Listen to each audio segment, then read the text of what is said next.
Sir chapter number 6 में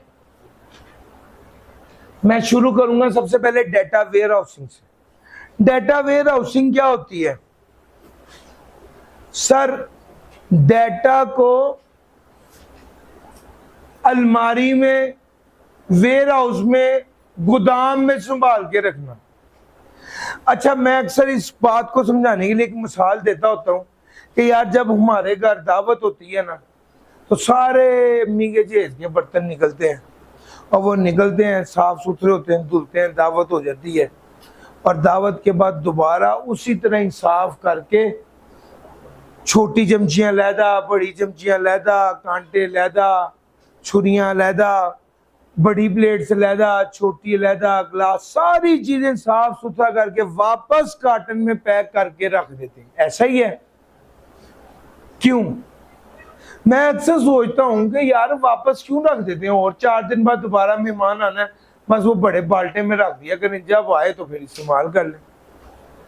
वो कहते नहीं, आपने अपनी चीज को ऐसे रखना होता है कि वो दूसरी बार के लिए काबिल इस्तेमाल हो। हमेशा आपने अपनी चीज को ऐसे रखना होता है, संभालना भी चीज को ऐसे है कि वो अवेलेबल और रेडी टू यूज हो। यार मेरा पॉइंट समझ आ रहा है? ये जनरली ये वाली बात लड़कों को थोड़ी समझ नहीं आती कि उन्होंने अगर कपड़ा रखना है तो चुरमुट करके रख देना, लेकिन बहुत से लोग क्या करते हैं, कम साफ सुथरा प्रेस करके लटका के रखते हैं कि जब मेरा दिल चाहेगा मैं ये पहन लूंगा। हम लोगों का जरा उल्टा होता है कि सुबह क्लास है, अच्छा पहले भी तो कपड़े भी प्रेस करने हैं। मेरा पॉइंट समझ आ रहा है? तो सर डेटा वेयर हाउसिंग की असल बेस ये है कि डेटा अवेलेबल होना चाहिए। डेटा वेयर हाउसिंग की असल बेस क्या है कि डेटा अवेलेबल होना चाहिए, डेटा काबिल इस्तेमाल हालत में होना चाहिए, ये इसकी जड़ है। हाँ, डेटा को तरतीब में सेव करें। सर बड़ी चमचियां लहदा कर दें, छोटी चमचियां लहदा कर दें, बड़ी प्लेट से लहदा कर दें, छोटी प्लेट से लहदा कर दें, ग्लास लहदा कर दें, जग लहदा कर दें, अलहदा अलहदा करके तरतीब से चीज़ों को सेव करना चाहिए ताकि जब ज़रूरत पड़े काम आए। ये असल में डेटा वेयर हाउसिंग है कि सर सब्जेक्ट ओरिएंटेड है, यानी सेल्स का डाटा अलहदा, इन्वेंट्री का डाटा अलहदा, HR का डाटा अलहदा करके सेव किया जाए, और मुख्तलिफ जगह से डाटा को इंटीग्रेटेड का मतलब होता है मुख्तलिफ सोर्सेज से डाटा को इकट्ठा करके अपने पास रखा जाता है। क्लीन का क्या मतलब है? साफ सुथरा करके, डुप्लीकेशन रिमूव करके, मिसिंग डाटा खत्म करके, यूनिफाइड सिंगल फॉर्मेट में एक जगह से डाटा एक्सट्रैक्ट किया PDF फाइल है, एक जगह से डाटा एक्सट्रैक्ट किया एक्सेल फाइल है, एक जगह से डाटा एक्सट्रैक्ट किया वर्ड फाइल है। आपने जब उसको वेयर हाउस में डालना है तो एक फॉर्मेट पे सारे डाटा को लेके आना। पॉइंट समझ आ रहा है? सर जी ये इंटीग्रेटेड है। फिर उसके बाद आ गया टाइम वेरिएंट। याद रखिएगा डाटा वेयर हाउसिंग का डाटा 5 से 10 साल का डाटा होता है, यानी पुराना डाटा होता है, ये हमारा करंट डाटा नहीं होता। नॉन वोलेटाइल का मतलब है कि ये आपको समझाने के लिए बता रहा हूं कि ये डाटा PDF फॉर्म में सेव करें। क्या मतलब? जिसको चेंज ना किया जा सके, PDF फॉर्म में इसको PDF फॉर्म में लेके आए, यानी ये चेंज ना किया जा सके। मैं क्लास में नॉर्मली ये वाली एग्जांपल दे देता हूं कि इस तरह से बर्तन आए और ये बर्तन गए। आपको मैंने सारा क्रक्स समझा दिया है। अच्छा जनाब, अगला जो टॉपिक है ना वो है online transaction processing. Sir ji ये जो रूटीन की ई-कॉमर्स की ट्रांजैक्शन है, ये जो रूटीन की हम ऑनलाइन बुकिंग करा रहे हैं, ट्रेन की, बस की, हवाई जहाज की, ये सारी ऑनलाइन ट्रांजैक्शन प्रोसेसिंग है। ये जो पॉइंट ऑफ सेल मशीन पर जाते हैं और हम पैसे देते हैं और वो हमें बिल निकाल देता है, सर ये OLTP है, ऑनलाइन ट्रांजैक्शन। छोटी छोटी सिंपल सीधी ट्रांजैक्शन, छोटी छोटी सिंपल सीधी ट्रांजैक्शन, ये क्या कहलाती हैं? OLTP, online transaction. इसकी खास बात यह है बहुत ज्यादा होती हैं लेकिन सिंपल इजी होती है। कहते हैं online analytical processing and online transaction processing दो different data processing system and designed for different purposes. OLAP is optimized for complex data, and while OLTP is optimized for transactional processing. Sir OLAP क्या है? Online analytical processing. Example लीजिए यार, एक तो simple है ना, ये दो आइटमें दे दो, ये एक आइटम दे दो, वो आइटम 200 रुपए की है तो 2 इंटू 200 करेंगे तो 400 और 1 इंटू 200 करेंगे तो 600, टोटल बिल 600 का बन गया. ये OLTP है, सिंपल ऑनलाइन फास्ट ट्रांजैक्शंस. दूसरे नंबर पे आ गया OLAP. ये ट्रिकी है. पिछले 5 सालों में आइटम नंबर ए रमजान के महीने में मिस्टर अकरम ने कितनी बेची? अब क्यूरी की बेस समझ रहे हो, कॉम्प्लेक्स है. 5 साल का टाइम है, एक कैटेगरी की आइटम है, रमजान का महीना है और बेचने वाला मिस्टर सी है फॉर एग्जांपल. तो ये सारी पैरामीटर्स की बेस पर उसने एक इंफॉर्मेशन, यार ये होता है OLAP. OLAP की बात समझ आइए. OLTP क्या और OLAP क्या है? OLAP ट्रांजैक्शंस को एनालाइज कर रहा है और OLTP जो है वो सिर्फ ट्रांजैक्शन को प्रोसेसिंग कर रहा है. ट्रांजैक्शन को एनालाइज करना कॉम्प्लेक्स काम है.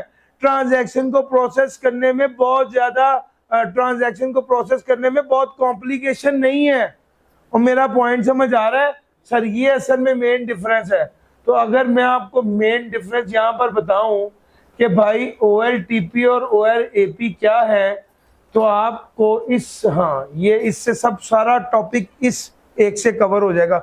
ऑल्दो आपने उसके एडवांटेजेस डिसएडवांटेजेस दोनों तैयार करने हैं. OLTP रियल टाइम में हो रही है, OLAP हिस्टोरिक डाटा पे हो रही है. सर डाटा वॉल्यूम OLTP में होता है लेकिन OLAP के मुकाबले में कम है. चुका है OLAP में पिछले 5 साल का है, OLTP में तो सिर्फ करंट है, स्ट्रक्चर्ड. सर OLTP में रेपिटेशन होती है, OLAP में रेपिटेशन नॉर्मलाइज का मतलब है रेपिटेशन कम होती है, डी नॉर्मलाइज का मतलब है रेपिटेशन या डुप्लीकेशन ज्यादा होती है. अभी नॉर्मलाइज क्या है इसकी बात भी करनी है. अच्छा जी, ऑपरेशंस की बात करूं तो OLTP इंसर्ट डिलीट करना अपडेट करना ये ऑपरेशंस होते हैं. Data warehouse through OLTP क्या है? Read only queries. परफॉर्मेंस ये फास्ट है, ये कॉम्प्लेक्स है. कॉम्प्लेक्सिटी OLTP में नहीं होती लेकिन OLAP में होती है. इंटेग्रिटी दोनों में होती है. डाटा इंटेग्रिटी को इंश्योर करना तो दोनों में होता है. ये हमने बात कर दी OLTP और OLAP की. जरा ये देखना, OLTP में ये जो आप पॉइंट ऑफ सेल मशीन से ट्रांजैक्शन करते हैं ये OLTP की एग्जांपल है. और ये जो ऑडिट हो रहा होता है, जो पुराने डाटा को देख रहे होते हैं, ये क्या है? ये OL. सर ये एप्लीकेशन है जो आपको साथ साथ पता होनी चाहिए. आपको वो कहे कि यार आप ऑनलाइन टिकट बुक करा रहे हैं तो आपके जहन में फौरन आना चाहिए कि ये OLTP है. सर पॉइंट समझ आ रहा है? आप पिछले 2 साल के डाटा को एनालाइज कर रहे हैं, ट्रेंड्स देख रहे हैं, तो ये क्या है? सर ये OL. सर समझ गए? सर ये वाली बात हो गई. और उसके बाद ये एक छोटा सा टॉपिक है ETL. सर जी एक्सट्रैक्ट, ट्रांसफॉर्म और लोड.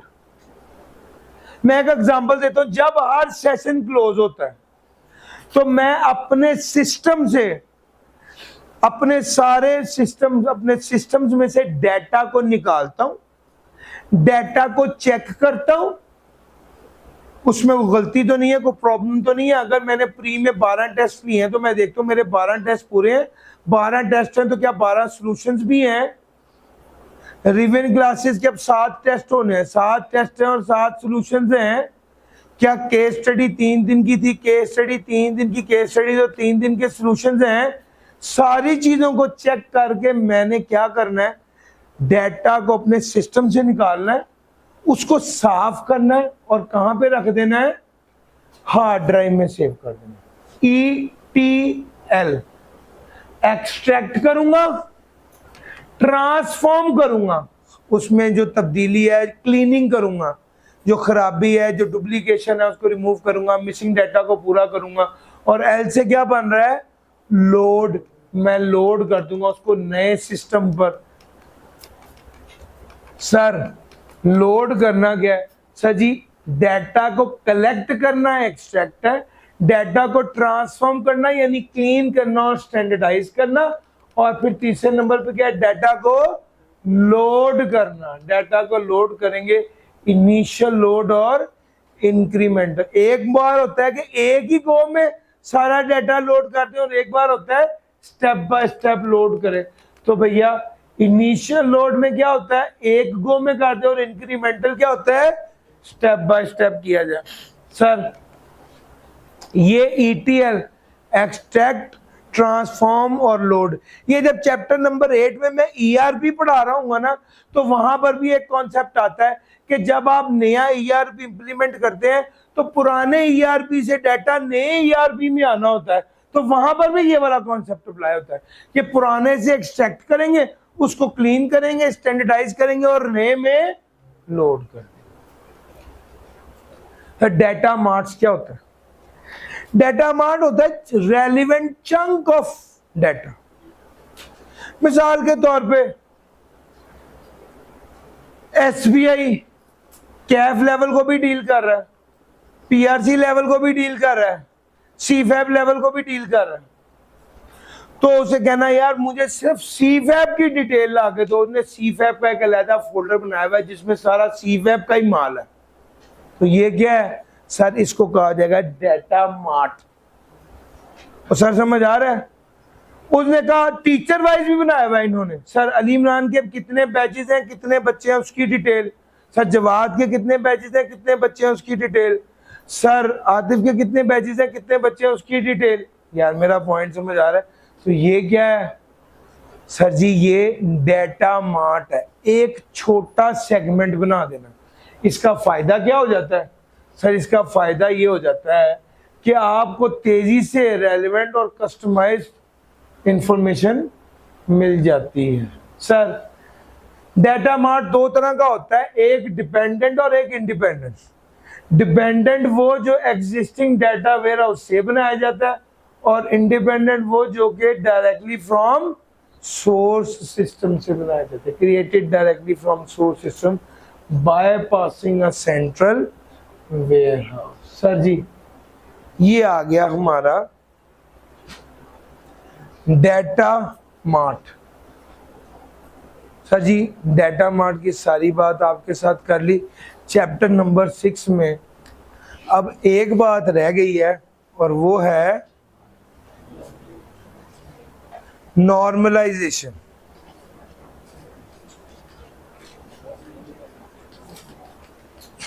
नॉर्मलाइजेशन चूंकि एक स्टैंड अलोन टॉपिक है तो मैं उसकी एक वीडियो आपके साथ शेयर कर दूंगा इंशाल्लाह।